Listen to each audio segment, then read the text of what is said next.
Good morning! So for today's mini vlog, maaga tayong gumising dahil today ay check up ni baby. Itong pusa nga pala dito ay alaga namin. Bali for today's breakfast is oatmeal na may pinanglalagay-lagay akong strawberry and granola. At yung isa ay crumble nga, ang isa ay buo-buo. Kaya ayun, farm bet ko kasi yung buo-buo eh. Tapos guys, ito nga pala si Kobe. Punta tayo sa room ni baby. Ayan. Play na siya. Actually guys, tapos na siyang kumain. Usually kasi pagkagising, humihingi na siya ng gatas. Then after niya gumatas, 40 minutes from that, pinapakain ko na. Wash up chaos muna. Dahil papaliguan muna namin si baby.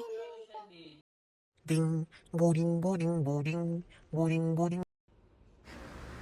Dahil din na nga namin na videohan, eto, nakadede na siya ng kanyang gatas pang patulog for 11. For 10 actually. Papahinga muna namin siya para hindi siya agad-agad mag-meltdown mamaya. Ang hirap kasi pag nag-meltdown, nilabas mo yung baby at walang pahinga. So, ito nga pala yung kanyang higaan sa kama. Since nga kami, diba? Tabi-tabi kami matulog ng baby. May sarili siyang parang higaan na unan.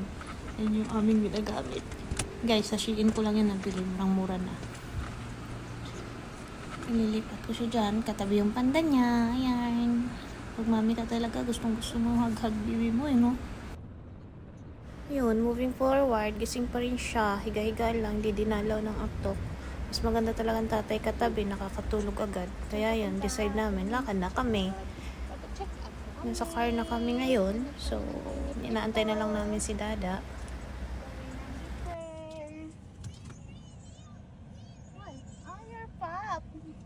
Nakita niyo yung pop niya.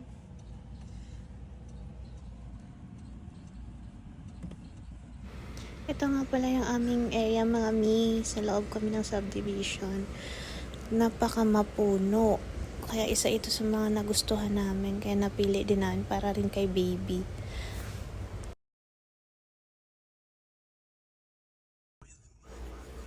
Ko mga may nag-meltdown si baby. So, bali ngayon pala nasa nasa dental care kami, which is nag-i-inquire kami about dental para kay baby as advice ng pedyan niya. Sa sobrang stress namin, napa-Jollibee si daddy. Grabe, naubos yung energy namin kaka-meltdown niya, kaya di na rin kami naka-video. Ayan parang bagong gising lang walang ka-problema, pero grabe yung iyak niya kanina. Hindi niya, nakatulog na lang siya, kakaiyak niya, pulang-pula na siya pagdating pa lang namin sa pedya niya hanggang pag-uwi niya, nakatulog na siya, sobrang pagod niya. Ayan tingnan niyo itsura niyan, kakagising lang niyan, parang walang nangyari. Magi-stress eating sila mami daddy. Ay, tulad nga ng ibang toddlers, pagkatapos ng iyakan, balik saya na ulit na parang, alam mo yun, walang nangyari. Parenting talaga, no? May habulan, may iyakan. Pero ang mahalaga dun, sulit.